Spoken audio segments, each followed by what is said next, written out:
할렐루야, 뉴라이프 한인교회 오신 여러분 진심으로 환영합니다. 비가 오고 있는 가운데 우리 다 같이 빈들의 마른 풀같이 찬양하심으로 예배에 나아가겠습니다.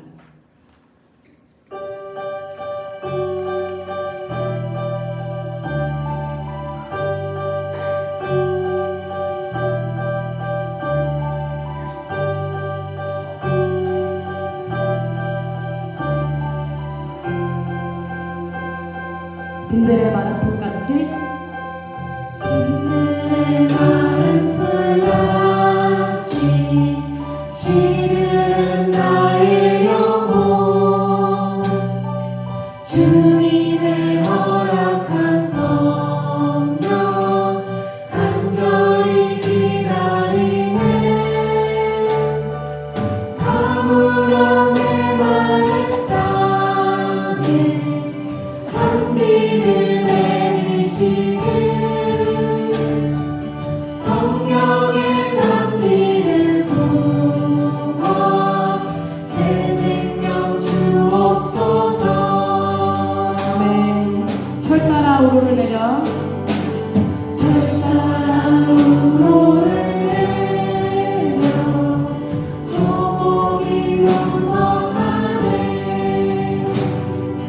갈급한 내 심령 위에 성령을 부으소서 가물어 메마른 땅에 단비를 내리시듯 성령의 단비를 부어 새 생명 주옵소서. 하늘문 여소서 하늘문 여소서 주의 뜻 이루게 성령님 오소서 이 땅에 영원히 참되신 사랑의 언약 참되신 사랑의 언약 어길 수 있사오랴 오늘의 흡족하늘을 오늘의 흡족한 은혜 주실 줄 믿습니다. 가물어 메마른 땅에 단비를 내리시는 성령의 단비를 부어 새 생명 주옵소서. 하늘문 여소서 하늘문 여소서 주의 뜻 이루게 성령님 오소서 이 땅에 영원히 다시 한번 더 하늘문 하늘문 여소서 주의 뜻 위에 주의 뜻 이루게 아멘. 성령님 오소서 이 땅에 영원히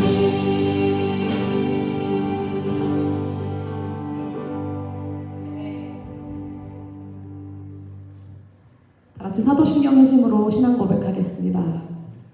전능하사 천지를 만드신 하나님 아버지를 내가 믿사오며 그 외아들 우리 주 예수 그리스도를 믿사오니 이는 성령으로 잉태하사 동정녀 마리아에게 나시고 본디오 빌라도에게 고난을 받으사 십자가에 못 박혀 죽으시고 장사한 지 사흘 만에 죽은 자 가운데서 다시 살아나시며 하늘에 오르사 전능하신 하나님 우편에 앉아 계시다가 저리로서 산 자와 죽은 자를 심판하러 오시리라.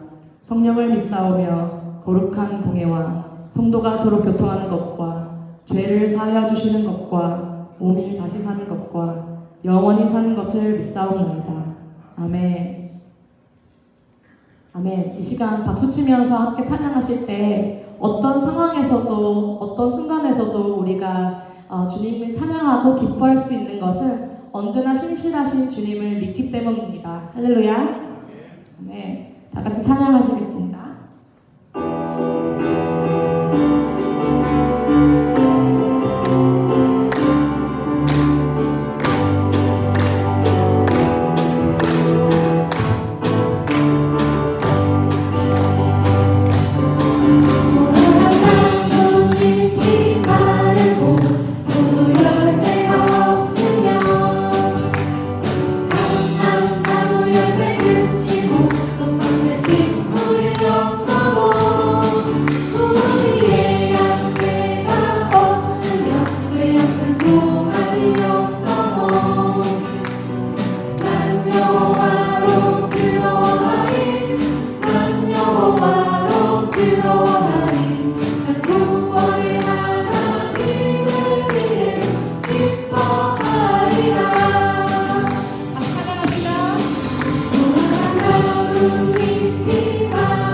아멘. 우리 주님의 사랑에 감사드리며 박수 올려드립시다. 할렐루야.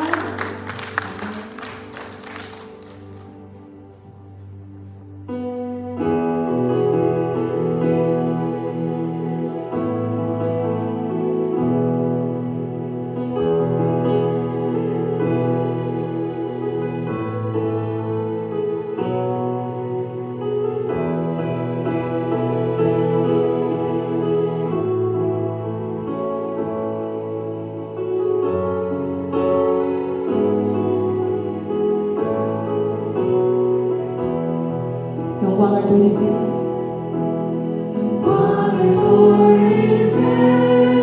우리 하나님께 존귀와 위엄과 능력과 아름다움 만방의 모든 신은 헛된 우상이니 오직 하늘의 하나님 그 영광 찬양해. 다시 한번 고백합시다. 영광을 돌리세. 영광을 돌리세. 우리 하나님께 존귀와 위엄과 능력과 아름다움 만방의 모든 신은 헛된 우상이니 오직 하늘의 하나님 그 영광 찬양해. 주님의 영광 주님의 영광 모든 나라 위에 아멘. 주님의 영광 온 세계 위에 하늘에 계신 우리 아버지 영광 찬양해. 우리 주님 나라 영원하리라. 저희 주님 뜻은 이루어지리라. 아멘. 영광을 돌리세. 영광을 돌리세. 우리 하나님께 우리 하나님 존귀와 위엄과 존귀와 위엄과 능력과 능력과 아름다움 만방의 모든 신은 헛된 우상이니 오직 하늘의 하나님 그 영광 찬양해. 고백합시다. 주님의 영광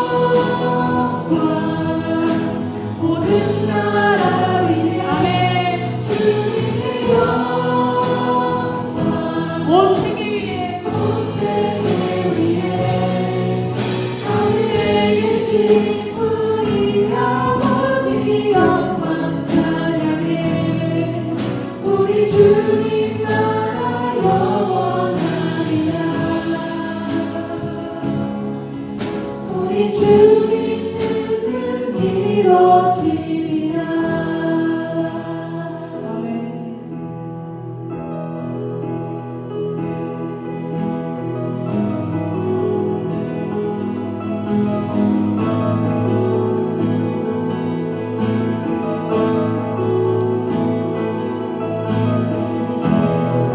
눈을 들어 주를 보기 시작할 때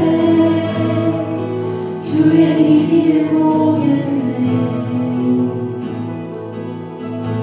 내 작은 마음 돌이키서 하늘을 보게 하네. 주님을 볼 때 모든 시선을 주님께 드리고 살아계신 하나님을 느낄 때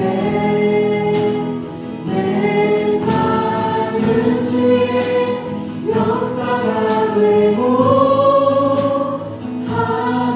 하나님이 일하기 시작하네.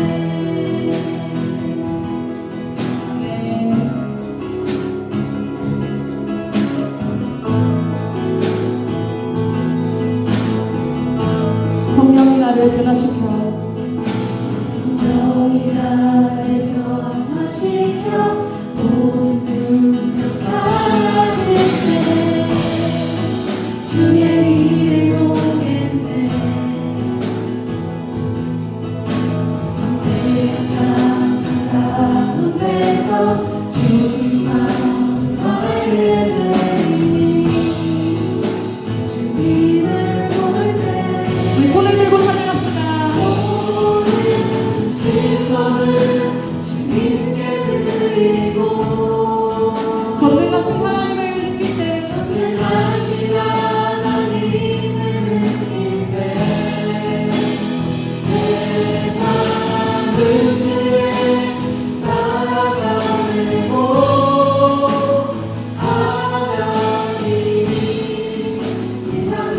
시작하네.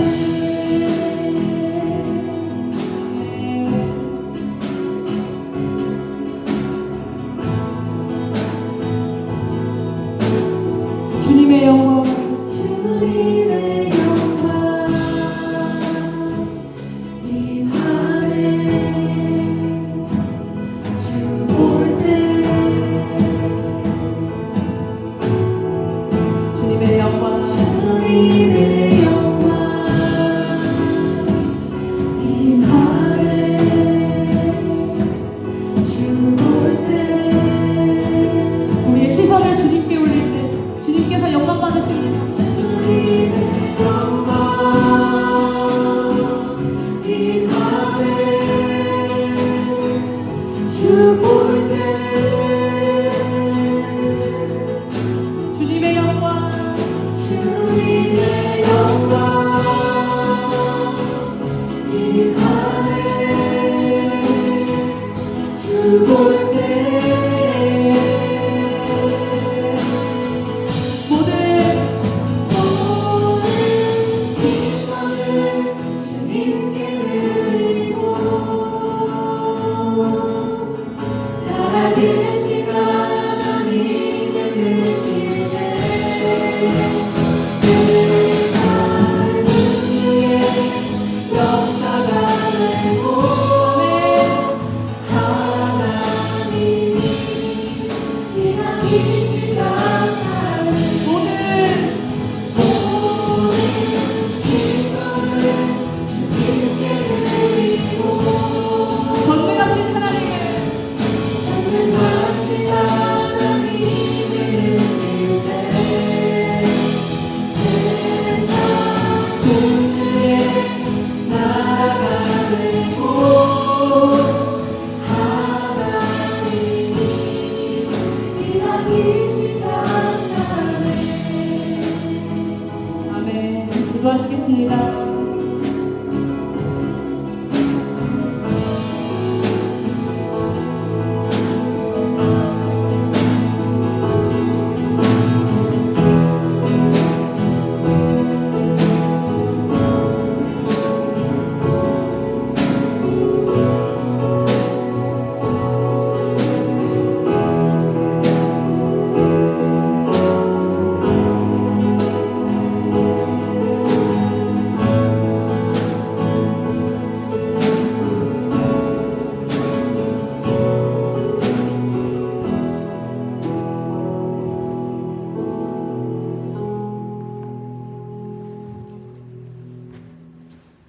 사랑의 주님, 오늘도 저희를 예배의 자리로 불러주심에 감사합니다.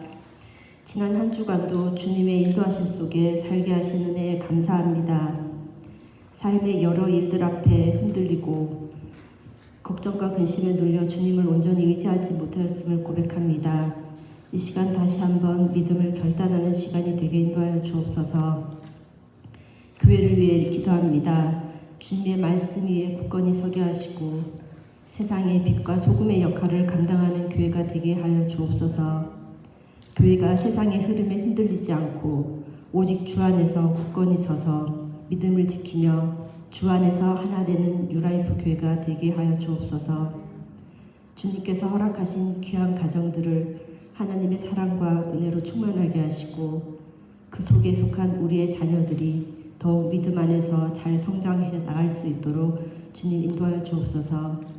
세상의 어떤 유혹과 어려움 속에서도 주님을 떠나지 않고 주님을 의지하며 그 순간순간 속에서 인도하시는 주님의 간섭하심을 체험하며 날마다 믿음이 성장해 나갈 수 있도록 하여 주옵소서.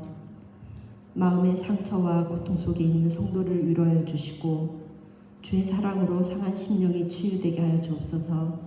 교회에 속한 우리 모두가 서로를 돌보며 함께 위로하고 격려하며 회복되어 함께 기쁨으로 감사드릴 수 있는 교회가 되게 하여 주옵소서. 이 시간 말씀을 들으려 합니다. 흩어진 생각과 마음을 모아 오직 말씀에만 집중하게 하시고 전하는 자나 듣는 자나 다 같이 은혜의 시간이 되게 하여 주옵소서.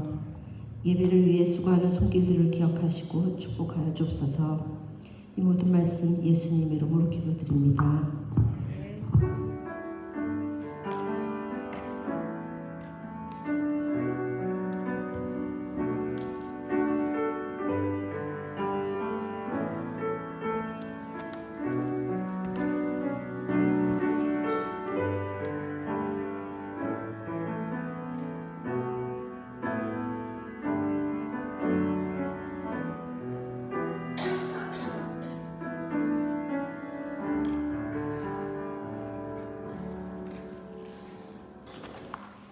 할렐루야.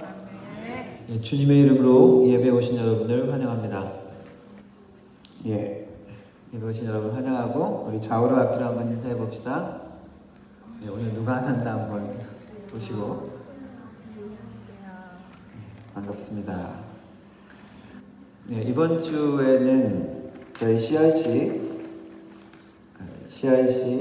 클래시스 미팅, 우리 노회 모임이라고 할 수 있는 모임이 있어서 화요일, 수요일 있습니다. 함께 기도해 주시고요. 예, 수요 예배는 쉬도록 하겠습니다. 그리고 지난주 우리 교회 창립 20주년 그리고 추수감사절 맞아서 우리 행사 준비하느라고 수고하신 우리 모든 분들께 감사드리고 우리 장로 집훈자 안수식도 있었습니다. 예, 그리고 오늘 예배 후에 운영위원회 모임이 있습니다. 회의실에서 있습니다. 모든 다른 모임 마치고 맨 나중에 운영위원회 모이도록 하겠습니다. 예, 그리고 행사 계획 보시면 11월 달에 바자회 있습니다. 여러분들 준비해 주시고 같이 참여해 주시면 좋을 것 같습니다. 드리는 구미에서 기도하도록 하겠습니다. 살아계신 하나님 아버지 감사합니다. 주님의 백성들 오늘도 한자리에 모여 우리 주님의 이름을 높이며 우리 주님께 우리의 마음과 정성을 올려드립니다. 예배로 주님 앞에 나왔습니다. 하나님 여러 가지 마음으로 주님 앞에 나왔습니다. 마음이 상한 자들 주님께서 위로하시고 하나님의 인도하심이 필요한 자들 예배 가운데 하나님의 말씀 가운데 길이 되어주시고 인도함이 되어질 수 있도록 도와주옵소서. 세상에 휩쓸렸던 우리의 마음들, 세상의 두려움 가운데 휩쓸렸던 우리의 모든 마음들이 주님으로 인하여 다시 한번 힘을 얻을 수 있도록 도와주시고 하나님이 기뻐하시는 마음으로 주님 앞에 나갈 수 있는 귀한 시간이 되게 하여 주옵소서. 빈손으로 오지 아니하고 주님 앞에 우리의 삶의 정성으로 드립니다. 11조로 드리며 감사의 예물로 주일원금으로 주님 앞에 드립니다. 손길 하나하나 주님께서 축복하여 주시고 믿음으로 드렸사오니 하나님 그 손길이 축복의 손길, 나눔의 손길, 하나님의 은혜의 손길이 될 수 있도록 도와주시고 하나님이 축복의 근원임을 고백하며 드렸사오니 하나님께서 삶의 모든 필요를 채우시되 영육간에 채워주시고 우리의 사업 가운데 우리의 가정 가운데 하나님의 필요하심으로 하나님의 충분하심으로 만족해 하심으로 채워주시기를 원합니다. 그래서 우리의 삶에 하나님의 축복이 30배, 60배, 100배의 결실을 맺는 것들을 우리가 간증하고 나타낼 수 있도록 도와주옵소서. 하나님 오늘 예배 가운데 주님 함께하여 주시고 하나님의 성령께서 함께하여 주시며 하나님께만 영광이 되어지고 우리 하나님의 이름만 높여지는 귀한 시간이 될 수 있도록 도와주옵소서. 하나님의 마음이 우리를 만나주시고 우리의 마음이 주님께 온전히 드려지는 귀한 시간이 되게 하여 주옵소서. 예수님의 이름으로 기도드렸습니다. 아멘. 함께 일어나서 하나님 말씀 함께 읽도록 하겠습니다. 오늘 말씀은 열왕기상 13장 말씀입니다. 1절부터 5절까지만 읽도록 하겠습니다. 제가 한 절 읽고 여러분들 한 절 읽고 마지막 5절 같이 읽도록 하겠습니다.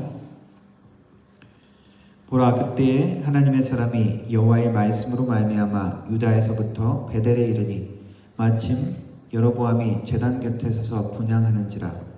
하나님의 사람이 제단을 향하여 여호와의 말씀으로 외쳐 이르되 제단아 제단아 여호와께서 이와 같이 말씀하시기를 다윗의 집에 요시아라 이름하는 아들을 낳으리니 그가 내게 분향하는 산당 제사장을 내 위에서 제물로 바칠 것이요 또 사람의 뼈를 내 위에서 나라가 하느니라 하고 그날에 그가 징조를 들어 이르되 이는 여호와께서 말씀하신 징조라.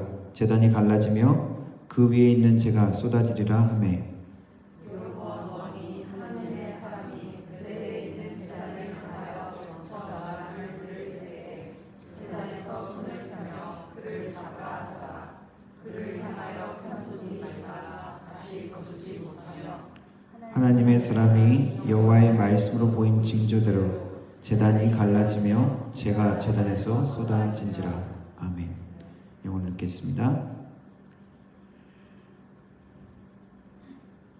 By the word of the Lord, a man of God came from Judah to Bethel, as Jeroboam was standing by the altar to make an offering. by the word of the law, purified us against the altar pieces. This is what the Lord says. A son named Josiah will be born to the house of David. On you he will sacrifice the priests of the high places who make offering here, and human bones will be burned on you. The same day the man of God gave a sign. This is the sign the Lord has declared. The altar will split apart, and the ashes on it will be poured out.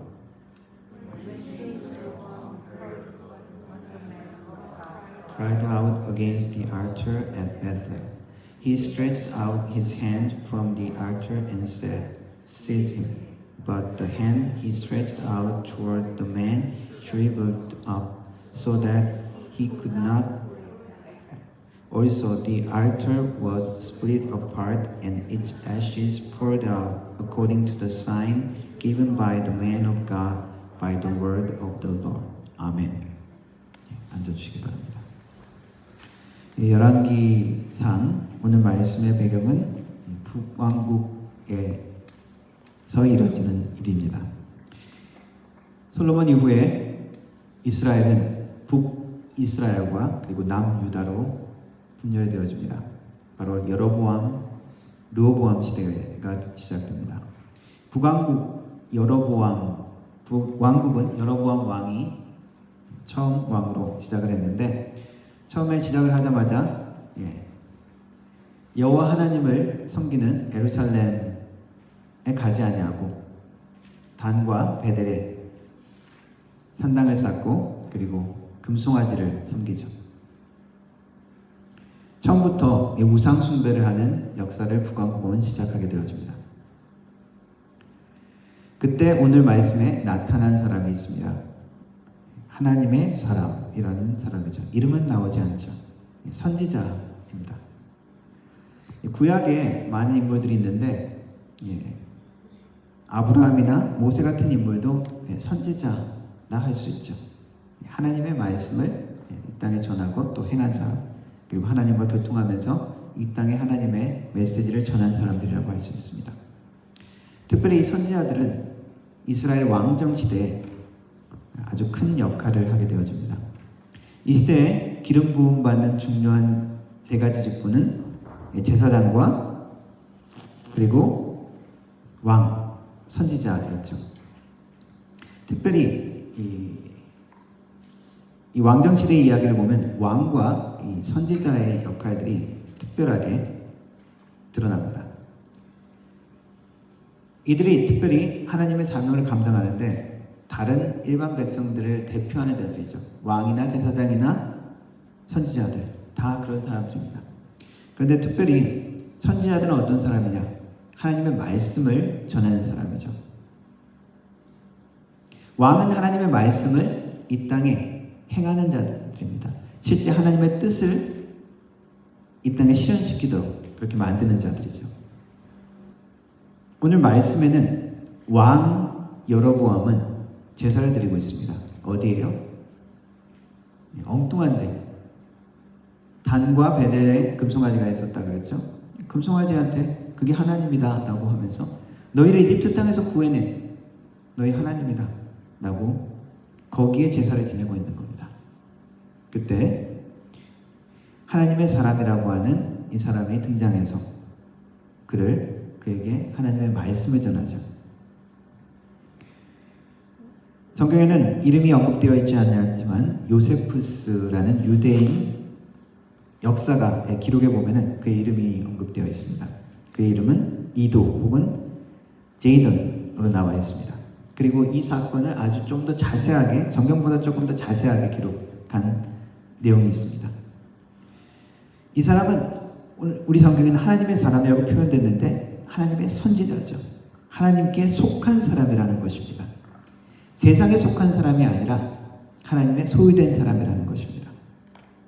우리는 어떤 사람입니까? 우리도 하나님께 속한 사람이죠. 이 땅에 하나님의 말씀과 하나님의 뜻을 행할 사명을 받은 자입니다. 사도 바울은 우리에게 뭐라고 얘기를 했느냐? 성도들을 어떻게 얘기했냐면 너희는 그리스도의 편지다. 우리 예수님의 메시지가 너희들을 통해서 나타난다 라고 이야기한 거죠. 우리들의 삶과 우리들의 모습들을 통해서 그리스도의 예수님의 메시지가 나온다는 것입니다. 예수님은 우리 보고 뭐라고 얘기하셨습니까? 너희들은 세상의 빛이다, 소금이다. 너희들을 통해서 하나님의 그 좋은 일이, 선한 일이 나타나기를 원한다. 그렇게 말씀하셨죠. 여러분 어디 소속이십니까? 누구의 사람이라고 할 수 있습니까? 정치인들 보면 어떤 유명한 사람의 소속, 트럼프의 사람이다, 바이든의 사람이다 이런 표현들을 하죠. 여러분들은 누구의 사람입니까? 우리는 누구의 사람입니까? 하나님의 사람들입니다. 그렇다면 우리는 하나님의 사명을 받은 사람들이죠. 하나님께 속하기 때문에. 하나님께 속한 사람은, 하나님의 사람은 하나님의 말씀을 전하는 사람들입니다. 그들을 통해서 하나님의 말씀이 전달되어져야 되는 것입니다. 선지자들의 중요한 사명, 하나님의 말씀을 전하는 자들이었죠. 하나님의 동력자, 하나님의 일을 이루시는데 그 일을 함께하는 사람이 되는 것입니다. 이 왕정시대의 기록을 보면 왕과 선지자, 때로는 이 두 직분의 사람들이 서로 협력하기도 하고 때로는 대립하기도 했습니다. 협력한 것보다 대립한 이야기들이 오히려 더 많은 것 같습니다. 왕이나 권력이 등장할 때 이 선지자들은 아주 중요한 역할을 했죠. 처음에 왕을 세울 때 누가 세웠습니까? 선지자 사무엘이 세웠죠. 사울에게 가서 기름을 붓고 왕을 세웁니다. 사울 왕이 하나님의 명령대로 행하지 않냐고 불순종을 했을 때 어떻게 합니까? 또 다른 왕을 세우죠. 누구를 통해서? 선지자 사무엘을 통해서 사울 왕에게 얘기 안 하고 들키지 않게 몰래 가서 다윗 소년에게 베들레헴에 가서 기름을 붓습니다. 이러한 행위는 그 당시의 권력자인 왕을 대적하는 것이기 때문에 상당히 위험한 행동이기도 하죠. 나단 선지자는 압살롬의 반란 때 압살롬이 권력을 잡고 일어나려고 왕이 되려고 했을 때 솔로몬을 세웠죠. 나중에 엘리야 선지자의 이야기도 나오는데 엘리야 선지자도 아합 왕의 그 폭정 가운데 그 왕권을 바꾸기 위한 하나님의 메시지를 듣고 예후라는 사람에게 가서 기름을 붓습니다. 이들은 중요한 시대를 새로 만들어가는 하나님의 동력자입니다. 하나님의 메시지를 전하는 자죠. 그렇기 때문에 종종 왕들과 대립하기도 했습니다. 그래서 왕에게 죽음을 당하기도 했죠. 사실 실제 권력과 힘을 가진 자는 왕이기 때문에. 이사야 선지자는 성경에 나오지 않지만은 톱으로 켜서 죽임을 당했다라고 알려져 있습니다. 그 유명한 엘리야 선지자도 왕의 부인 이세벨이 죽이려고 했죠. 도망갔습니다. 또한 선지자들은 때로는 그래서 대중이 싫어하는 메시지도 전달해야 됐습니다. 에레미야 선지자는 나라의 멸망을 전달했죠. 너희가 더 이상 바벨론에게 저항하지 말고 하나님의 뜻을 받아들여라. 이런 식의 메시지이기 때문에 사람들이 매국노처럼 생각하고 핍박을 받기도 했습니다. 핍박을 받고 또 사람들이 싫어하는 메시지를 전하기도 하고 또 왕에게 위협을 받기도 했지만 이 선지자들의 사명은 아주 중요했죠. 그 나라와 그 시대를 새로 이끌어가는 메시지를 전하는 자들이었습니다. 왕에게 혹은 나라에 경고의 메시지를 전하고 하나님의 심판과 징벌을 전포하기도 합니다. 돌아오라는 것이죠. 하나님께 돌아오라는 아주 중요한 메시지입니다. 삶이냐 죽음이냐에서 삶을 선택해라. 생명의 메시지를 전하는 것이죠. 담대히 위협을 무릅쓰고 자신의 생명을 무릅쓰고 말씀을 전해야 했던 사람들이 이 하나님의 사람들, 선지자들의 사명이었습니다.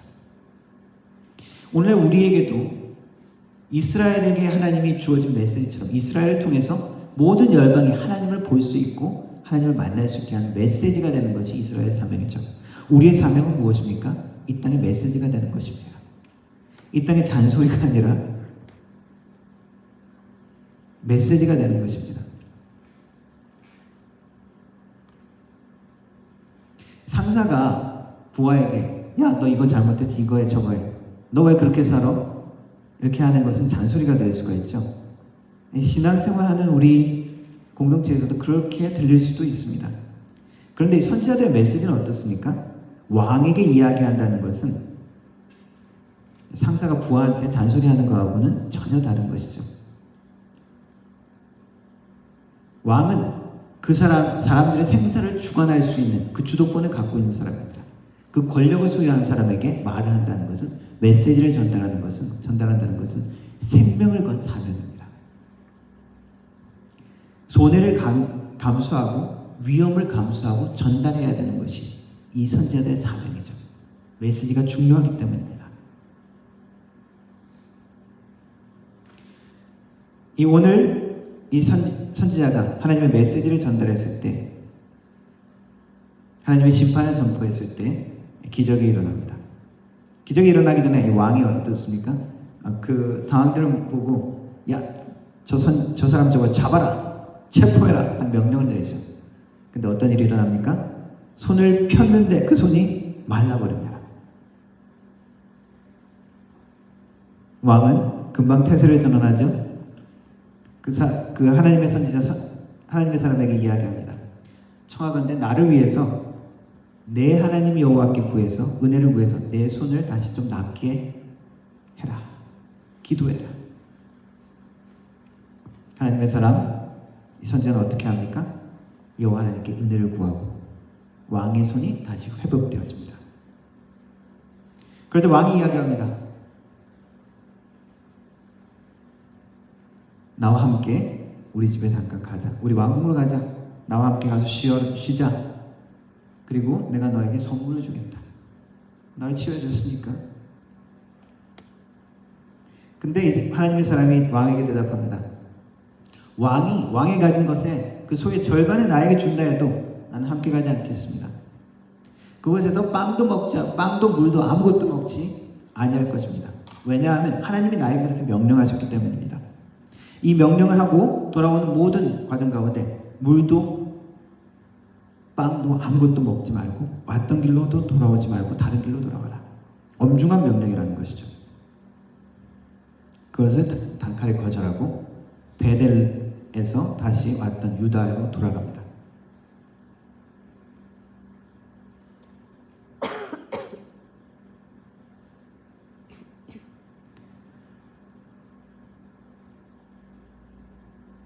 선지자의 그 심판의 말, 그리고 나타난 징조, 그 제단이 갈라지고 재가 쏟아졌죠. 그 모든 것들, 그리고 그의 삶의 모든 지금 태도, 그 하나님의 명령을 지키는 그의 태도, 이 모든 것이 사실은 다 메시지입니다. 그죠? 그 선포한 말뿐만 아니라 그 선포한 말 때문에 나타난 징조, 하나님이 보여준 징조, 그리고 그의 삶의 모든 모습, 이 모든 것이 메시지라는 것입니다. 하나님의 사람의 메시지는 우리가 그냥 말로만 하는 것 충분하지 않을 때가 많습니다. 어떤 사람이 이렇게 얘기하더라고요. 기독교는 말의 종교고 이슬람하고 캐톨릭은 행위의 종교다. 행위를 많이 강조를 하니까요. 그죠? 그런데 한편으로 말의 종교, 행위가 없다면 이것은 잘못된 것이죠. 진짜가 아닌 게 되어집니다. 이 선지자는 하나님의 메시지를 그의 삶으로, 그의 태도로, 하나님의 순종하는 모든 것으로 그렇게 나타냈습니다.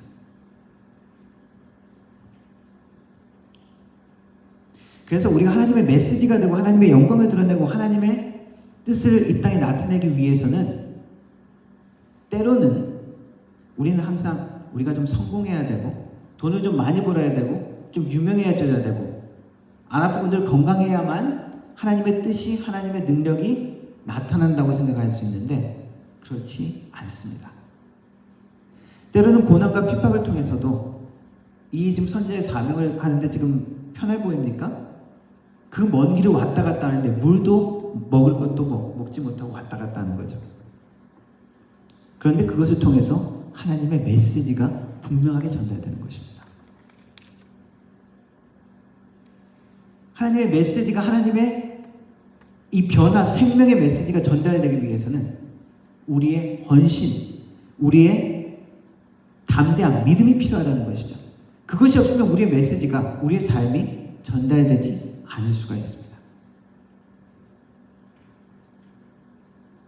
그 메시지는 어떤 것입니까? 온 나라를 하나님 앞에 돌아오게 하는 아주 중요한 메시지였죠. 하나님의 메시지는 한 사람을 죽음에서 생명으로 돌아오게 할 수 있는 중요한 말씀입니다. 우리는 그 사명을 가진 사람들이라는 것이죠. 한 사람의 인생을 변화시키고 지옥을 천국으로 바꾸고 멸망을 생명으로 바꿀 수 있는, 그것이 우리의 삶이고 메시지가 된다는 것입니다. 나에게는 하나님이 주시는 그러한 믿음과 헌신이 있습니까? 그것을 통해서 하나님이 우리가 메시지가 되기를 원합니다. 이 땅에. 개인적인 얘기를 해서 좀 그런 것 같은데, 우리 저 김태현 씨, 제가 좀 이야기를 나눴었는데 지난번에 어려울 때, 힘들 때 믿는 친구를 만남으로 신앙이 아직도 부족하다고 이야기하지만 하나님을 믿게 됐다는 고백을 들었습니다. 한 사람의 잘못된 행동이나 말, 어떤 교회의 모습들을 통해서 믿지 않는 사람들이 교회에 대해 실망하고 아예 그냥 쳐다보지도 않으려고 그러죠. 물론 그 사람의 그 작은 거 하나 때문에 더 큰 것을 잃는 그런 모습들이지만, 한 사람을 돌아오게 할 수 있고 한 사람에게 생명을 줄 수 있는 것이 우리의 삶의 메시지라는 것입니다. 참 좋은 친구, 참된 크리스찬 친구를 만났다고 제가 그렇게 이야기를 해주었습니다. 우리도 우리의 삶에 만나는 사람들을 통해서 이런 메시지가 되어야 된다는 겁니다. 하나님의 사람은 이 사명을 감당하기 위해서 헌신했습니다. 그리고 믿음으로 나갔습니다. 손해를 볼 수도 있고 거절함을 당할 수도 있고 때로는 대적함을 당할 수 있지만, 우리의 이익을 포기해야 될 수도 있지만, 이것을 통해서 하나님의 메시지가 된다는 것입니다. 왕이 이 선지자를 초청했을 때 집에 가서 식사하고 선물 좀 받으면 안 될까? 그게 죄일까? 꼭? 근데 하나님이 명령했죠. 하나님이 명령했기 때문에 이것은 죄가 되는 것입니다. 우리 때로는 우리의 삶 가운데 이 정도로 괜찮지 않을까 싶은 것들이 있는데, 하나님의 명령이, 하나님의 뜻이, 하나님의 교회를 세우는, 교회의 덕을 세우고 하나님의 사람을 세우는 게 무엇이 유익한지 우리들 생각해 보아야 됩니다. 운전을 하다가 갑자기 누가 확 끼어들어요. 이런 교통 법규 좀 지킵시다 그러면서 손 모양과 같이 법규를 강조하죠. 법규를 지키라고. 이 정도는 우리가 할 수 있지 않을까? 글쎄요. 하나님의 영광을 위해서, 하나님의 사람이라면 내가 내 삶을 통해서 어떤 메시지가 되어야 될지를 생각해 볼 필요가 있습니다. 구별된 삶을 보여주는 것이 하나님의 메시지인 것이죠. 이 하나님의 사람은 그 구별된 삶의 모습을 따랐습니다. 성경에 나오는 이스라엘의 율법을 보면 이스라엘 백성들은 주변 민족과 다른 특별한 것을 많이 요구했습니다. 윤리적인 면에서 주변 민족들보다 조금 더 높은 윤리의 수준을 요구했습니다. 노예 제도를 없애라 이런 거는 안 했습니다. 왜냐하면 그 당시에 문화나 환경에 맞는 수준에서 그렇게 말씀하셨지만, 노예에 대해서 종을 부릴 때 어떻게 해야 되는지 규정이 정해져 있습니다. 그래서 그 삶과 그 환경 가운데 생활 방식에서도 거룩함과 하나님의 선하심이 나타나야 된다는 것이죠. 어떤 율법의 규정은 좀 별나 보이는 거, 실용적이지 않게 보이는 것도 있습니다. 정결한 짐승과 부정한 짐승을 구별했죠. 그래서 깨끗한 짐승, 더러운 짐승. 그래서 깨끗한 짐승은 굽이 있고 풀을 되새김질하는 짐승. 그래서 돼지고기 먹으면 안 되죠. 그것뿐만 아닙니다. 물에서 나는 물고기도 비늘 있고 좀 우리가 정형적인 물고기 같이 생긴 것만 먹어야 돼. 해산물, 우리가 좋아하는 해산물 그런 거 먹지 못하게 했습니다. 그 맛있는 랍스터, 가재 못 먹게 했습니다.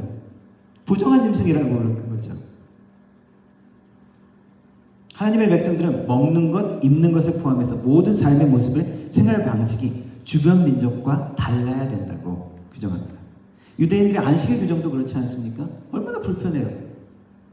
미리 다 토요일 금요일이죠. 안식일이 토요일이니까 금요일 날 다 음식을 다 준비해야 돼요. 안식일 날은 불 피우면 안 돼. 지금도 정통 유대인들은 그렇게 한다고 하더라고요. 불도 엘리베이터도 못 켜게, 그 스위치도 못 누르게 해서 자동으로 올라가서 내리게 안식일은 그렇게 설정을 한다고 합니다. 종종 이렇게 별나 보이는 실용적이지도 않는 불필요한 모습들, 그것을 통해서 삶의 엄중함, 하나님의 엄중하심, 그리고 구별된 모습을 보여주시는 것입니다. 때론 이것은 우리의 삶의 욕구를 자제하게 만드는 것이죠. 오늘 이 사명을 이루는 하나님의 사람은 음식을 먹지 못하는 그런 사명이었습니다. 그런 그 자제함을 요구했습니다. 뿐만 아니라 그 임무를 수행하면서 개인적인 이득을 취하지 못했습니다. 그래서 수고하고 거의 멀리까지 왔는데 오며 가며 글쎄 비용이 어떻게 들었는지 모르지만 그거 받으면 안 될까? 근데 그것도 못 받게 했죠. 목사님들이 진방을 하면서 예전에, 요즘도 그런지 모르겠지만 진방을 하면 이렇게 돈을 주시는 분들이 있었어요. 근데 목사님들이 형편이 어렵고 그렇게 할 수 있다고 생각을 하기도 하는데, 근데 제가 한국에 있을 때 부목사님 오신 분이 있었는데, 이 목사님은 가서 진방해주고 이제 아프다 그러면 기도해주고 이렇게 하면서 돈을 안 받는 거예요. 그러니까 어떻게 해야 될까요? 주위에 다른 목사님들이 두들거리기 시작하는 거예요. 그분들이 받은 분들이 꼭 잘못됐다라고 비난하기보다도 이분이 거기에 대해서 자기는 자기 나름대로의 하나님 앞에 지키겠다라는 그런 것이죠. 때로는 불편하게 보이고 별나 보이고 그렇게 하지만 하나님의 영광을 나타내기 위해서 때로는 그것이 필요할 수도 있습니다. 제가 여기 공학 라이드를 해준 적이 있는데, 어떤 분이 공학 라이드를 해줬는데 돈을 주셨는데 제가 안 받았어요. 보통은 받는데 이상하게 받기시더라고요. 안 받았어요. 근데 그분이 나중에 하는 얘기가 근데 전도사였는데 방전사는 돈을 안 받더라고요. 그래서 팍 칭찬하는. 그럼 받은 분들이 잘못된 걸까? 그건 아니잖아요. 근데 때로는 잘 분별해야 되는데, 때로는 별나 보이고 때로는 실용적이지 않고 불필요한 모습이라도 하나님이 지혜를 주셨을 때 우리가 그 불필요한 방식을 따라야 된다는 것입니다. 특별히 오늘 말씀에는 이 하나님의 사람은 하나님이 구체적으로 명령하셨죠. 아무것도 먹지 말고 아무것도 받지 말라. 왜 이렇게 우리가 꼭 이렇게 특별하게 자제를 하면서 그리고 손해를 보면서 그렇게 살아야 될까? 베드로 사도는 이렇게 얘기했습니다. 너희는 택하신 족속의 왕같은 제사장이요 거룩한 나라요 그의 소유된 백성이다. 그래서 어떻게 살아야 된다고? 너희를 어두운 데서 불러내서 밝은 빛에 들어오게 하신 그 덕을 선포하기 위해서 살아야 된다. 그것이 너희를 부른 목적이다. 너희가 전에는 하나님의 백성이 아니었지만 이제는 하나님의 백성이고 이제는 긍휼함을 얻는 백성이기 때문에 하나님의 종처럼 살아라. 무슨 말입니까? 거룩하게 살아라. 때로는 손해보면서 살아라. 때로는 불편하게 살아라 하는 것입니다. 사랑하는 자들아, 거류민과 나그네 같은 너희를 권하노니 너희들은 이 땅에서 어차피 나그네의 삶인 것을 기억해라는 것입니다. 너무 편하게 살지 말라는 거예요. 그래서 영혼을 거스려 싸우는 육체의 정욕을 제어하라. 우리 욕심대로 내가 원하는 대로 내가 하고 싶은 말대로 하면서 살지 말라는 거예요. 너희가 이방인 중에서 행실을 선하게 가져 너희를 악행 한다고 비방하는 자들로 하여금 너희 선한 일을 보고 오시는 날에 하나님께 영광을 돌리게 하려 합니다. 너희들의 그 모습들을 통해서 결국 하나님의 영광이 되기 위한 것이다. 우리는 구별된 삶으로 불림받았습니다. 세상 사람들이 다 하는 대로 똑같은 말하고 똑같이 행동하고 똑같이 손해 안 보고 그러는 것이 아니라 때로는 희생하고 때로는 손해보고 때로는 참고 때로는 두렵지만 담대하게 맞서야 되는 것이 우리의 구별된 삶으로 부른 모습입니다. 이 하나님의 사람은 모습들을 통해서 그것을 가르쳐주는 것이죠. 그런데 11절 이후부터 오늘 같이 읽지는 않았지만 슬픈 이야기가 나옵니다. 이 선지자가 여로보암 왕의 제안을 분명하고 단호하게 거절하고 돌아갑니다. 말씀대로 길로 돌아가고 있을 때 그 베델에서 일어난 그 소식을 들은 베델에 있는 늙은 선지자가 하나 있었습니다. 그 얘기를 듣고 어떤 기적들이 일어나고 어떠한 말을 행했고 어떠한 일을 행했는지를 다 아들로부터 듣습니다. 그리고 아들에게 얘기해서 야 빨리 가서 안장 가져와. 안장 가져와서 나귀 안장을 채우고 그 사람이 어느 길로 갔느냐. 저쪽 길로 갔습니다. 그 길로 막 쫓아갑니다. 쫓아가서 그 사람을 붙듭니다. 그리고 이야기합니다. 우리 집에 와서 왜 그냥 갑니까?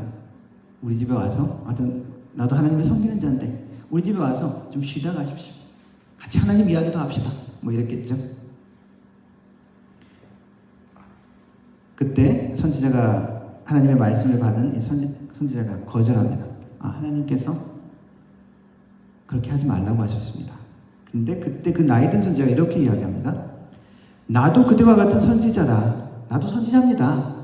나도 당신과 똑같은 하나님 말씀 전하는 사람이에요. 근데 천사가 하나님 말씀을 전하는데 데리고 돌아와서 빵도 먹이고 물도 먹이고 그렇게 섬기라고 그렇게 했습니다.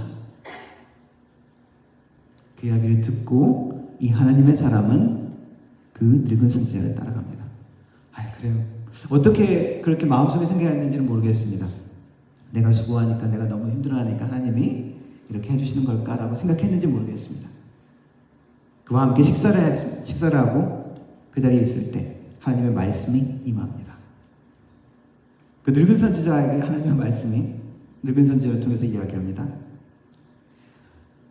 너는 내가 이 사명을 감당할 때 물도 떡도 빵도 먹지 말라고 했는데 너는 내 말을 어기었기 때문에 너는 가는 길에 죽게 될 것이다.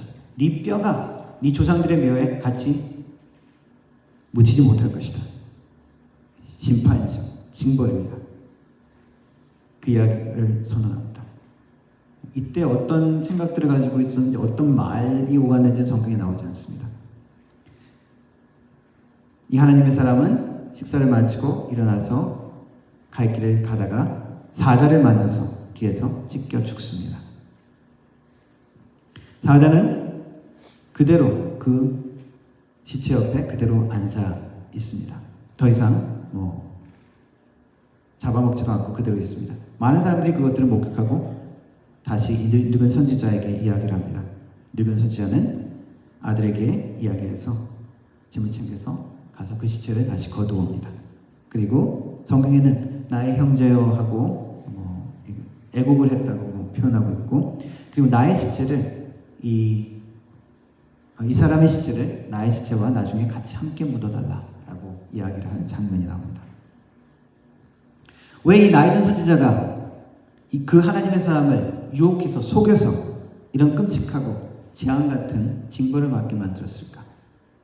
성경에는 자세히 이야기가 나오지 않는데 재미있게도 요세푸스의 기록에는 자세하게 나와 있습니다. 이 늙은 선지자는 악한 선지자라고 기록합니다. 여로보암의 우상 숭배를 막기는커녕 거기에 있던 선지자는 어떤 겁니까? 그것을 부추겼던 선지자인 거죠. 당연히 악한 자입니다. 그렇게 그 소식을 들었을 때 베델에 하나님의 선지자가 나타나서 하나님의 사람이 나타나서 여로보암에게 심판을 선포하고 하나님의 징벌을 선포했을 때 자신의 영향력이 사라질 것을 두려워한 것이죠. 그래서 그 선지자, 하나님의 능력이 나타난 선지자를 뭔가 호의를 얻기 위해서 그 이름을 같이 뭐 공유하기 위해서 그랬든지 초대하게 된 것입니다.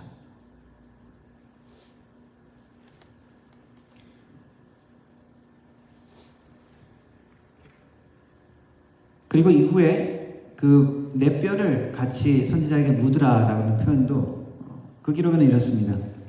자기가 속였기 때문에, 거짓말을 했기 때문에 일어난 일을 알기 때문에 이후에 자기가 죽어서도 더 이상 징벌을 받지 않기 위해서 그 사람의 뼈가 같이 있으면은 그것을 면하기 위해서 그런 의도로 그렇게 했다라고 기록을 하고 있습니다. 그리고 이후에 여로보암 왕에게 가가지고 이야기를 합니다. 여로보암 왕이 왜 당신 어디 있었냐고. 하나님의 사람이 저 유다 땅에서 와서 이런 일이 있었습니다. 그러니까 그 늙은 선지자가 그렇게 이야기를 했다고 기록합니다. 그 사람은 돌아가다가 사자에게 공격받아서 죽었습니다. 거짓 선지자의 결말이 이렇습니다. 그리고 당신이 그 예물 제단을 드리다가 그 얼마나 많은 우리가 예물과 제물을 이렇게 드렸습니까?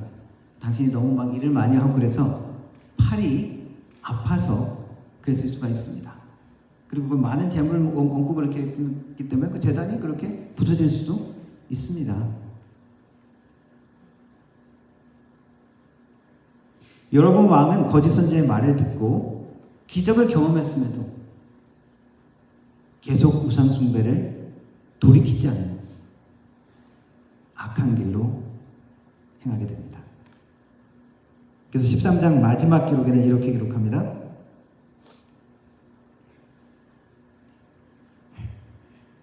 13장 마지막에는 여로보암의 죄를 기록하면서 여로보암이 이 일 후에도 그의 악한 길에서 떠나 돌이키지 아니하고 다시 일반 백성을 산당의 제사장으로 삼되 누구든지 자원하면 그 사람을 산당의 제사장으로 삼았으므로 일이 여호와의 집에 죄가 되어 그 집이 땅 위에서 끊겨져 멸망하게 되리라. 끝까지 자기 마음대로 자기 하나님을 세워서 우상 숭배를 하는 것이죠. 멸망하게 되어지는 것입니다.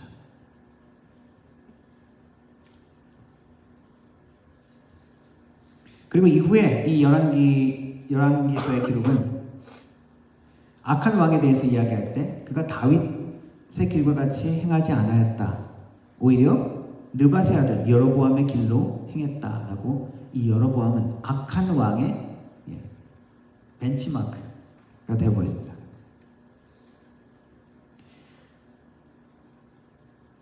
우리가 시대를 분별해야 합니다. 하나님의 사명을 하나님의 사람, 이 선지자는 잘 감당했지만 마지막에 그 속임에 분별하지 못하고 넘어가게 된 것이죠. 그것을 통해서 하나님의 어미하심이 드러난 것입니다.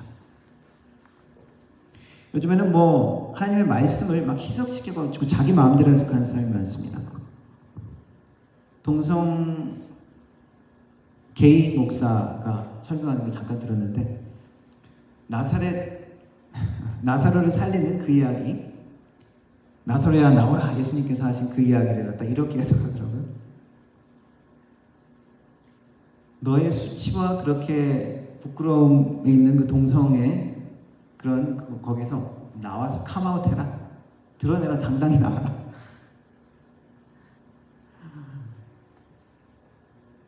이렇게도 보는구나 참 이런 생각들을 하더라고요.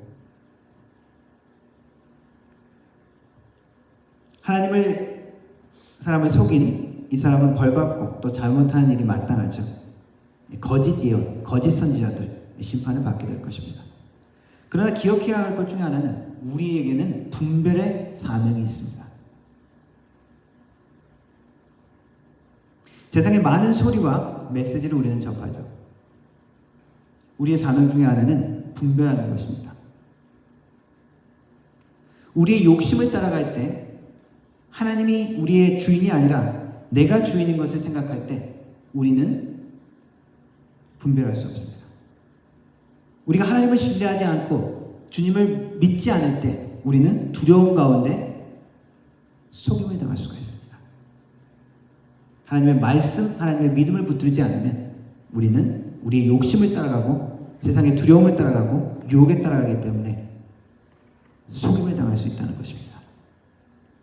하나님은 우리가 분별하기를 원하십니다. 분별에 지혜 있는 자가 되기를 원하십니다.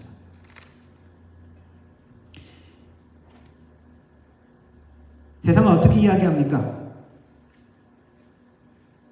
괜찮아, 그렇게 살아도 돼. 내 자신이 네 삶의 주인이야.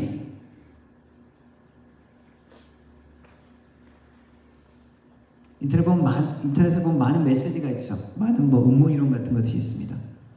가장 위험한, 우리 크리스찬들에게 위험한 이 땅의 메시지는 무엇이냐면, 이 땅의 음모는 무엇이냐면 하나님이 주인이 아니야라는 것입니다. 하나님은 네 삶에 그렇게 영향을 끼치지 못해라는 것입니다.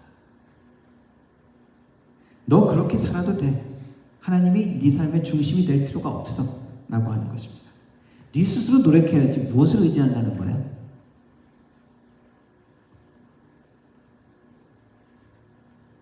그럼 우리가 어떻게 해야 된다는 것입니까? 요한 1서 2장에 이렇게 말씀하고 있습니다. 기름 부음이 너희를 인도하고 가르칠 것이다. 무엇입니까? 하나님의 성령이죠. 우리가 우리 욕심과 세상에 주는 두려움 가운데 따라가지 않는 방법은 하나님의 성령께서 우리에게 하시는 그 음성에 우리가 끊임없이 순종하는 것입니다. 하나님의 말씀에, 그 믿음에 굳게 서는 것입니다. 그렇지 않으면 우리는 세상의 속임 가운데, 두려움 가운데, 유혹 가운데 떠내려가 버릴 수 있다는 것입니다. 마지막 때에는 요한계시록 말씀을 보니까 두렵고 무시무시한 말씀이 나오는데, 믿는 자라도 미혹하기 위해서 사탄이 위협하고 유혹하고 모든 방법들을 다 동원한다는 거예요.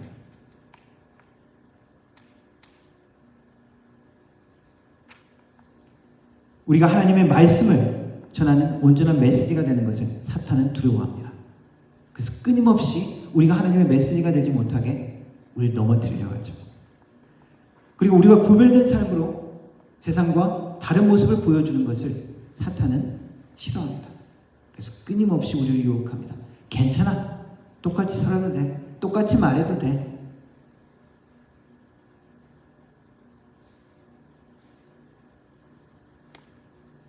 우리가 분별의 지혜를 가질 때 사탄은 망연자실해 할 겁니다. 하나님의 뜻이 무엇인지 우리가 분명히 정확히 알고 그것에 우리가 순종하고 그것에 헌신할 때 사탄의 계획은 무너지는 것입니다. 하나님의 교회가 든든히 서가는 것입니다. 하나님은 우리를 하나님의 사명자로 부르셨습니다. 하나님의 사람으로 우리를 부르셨습니다. 이 땅에 하나님의 메시지가 되기를 원하고 이 땅에 우리 거룩한 삶을 통하여 하나님의 능력이, 하나님의 사랑이, 하나님의 은혜가 나타나기를 원하십니다. 그러기 위해서 우리 하나님의 지혜가 필요하죠. 하나님의 성령이 필요합니다.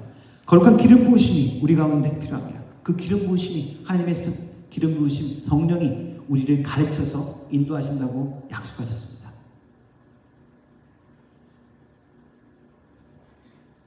이 땅을 살아갈 때, 마지막 때를 살아갈 때 하나님의 메시지를 전하는 자로, 그 외된 거룩함을 나타내는 자로, 그리고 하나님의 지혜를 이 땅에 나타내는 자로 서는 하나님의 사람, 하나님의 교회 되기를 주님의 이름으로 축원합니다. 기도하겠습니다. 하나님 감사합니다. 우리를 주님의 사람으로 하나님께 속한 자로 불러주시니 감사합니다. 우리를 통해서 이 땅에 하나님의 생명이 전달되게 하시고 하나님의 사랑의 메시지가 전달되게 하옵소서. 하나님의 거룩한 모습을 나타낼 수 있도록 하나님 성령께서 우리의 삶을 인도하여 주시고 세상의 유혹과 세상의 두려움 가운데 우리가 휩쓸려가지 않도록 성령 하나님 우리를 붙들어 주옵소서. 하나님이 주시는 담대함이 있게 하시고 하나님이 주시는 지혜로 우리가 든든히 서갈 수 있도록 하나님 우리를 붙들어 주옵소서. 우리를 통하여 하나님의 능력이, 하나님의 사랑이, 하나님의 역사가 나타날 수 있도록 주님 인도하여 주옵소서. 예수님의 이름으로 기도드렸습니다. 아멘. 함께 찬양하겠습니다. 내게로부터 눈을 들어 주를 보기 시작할 때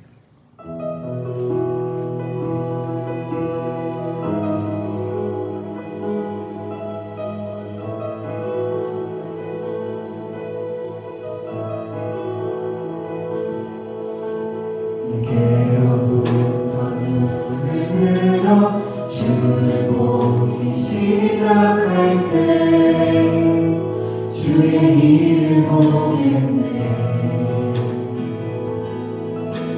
내 작은 마음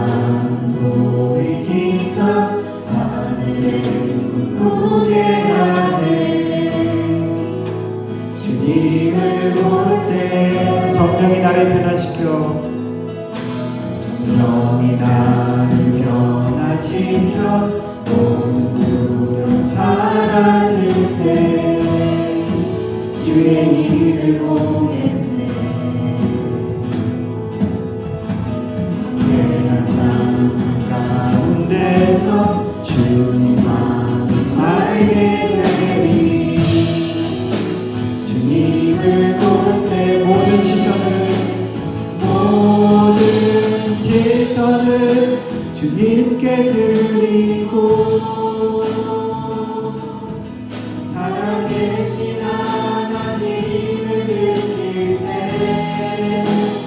내 삶은 주의 역사가 되고 하나님이 일하기 시작하는 모든 시선을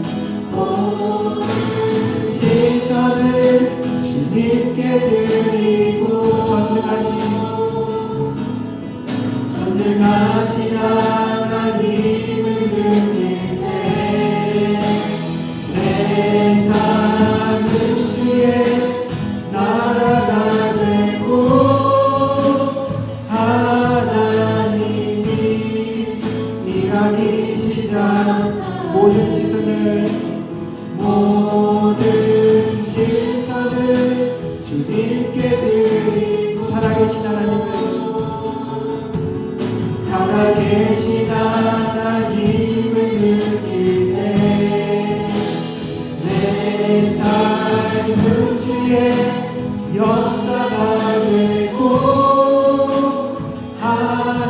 하나님이 일하기 시작하는 모든 시선을 주님께 드리고 전능하신 하나님을 느낄 때 세상은 주의 나라가 되고 하나님이 일하기 시작하네.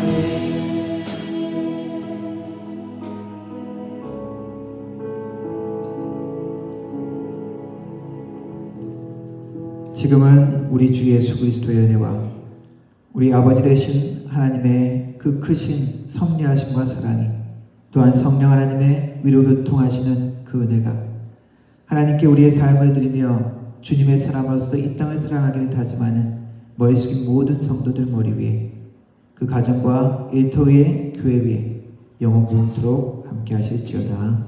아멘.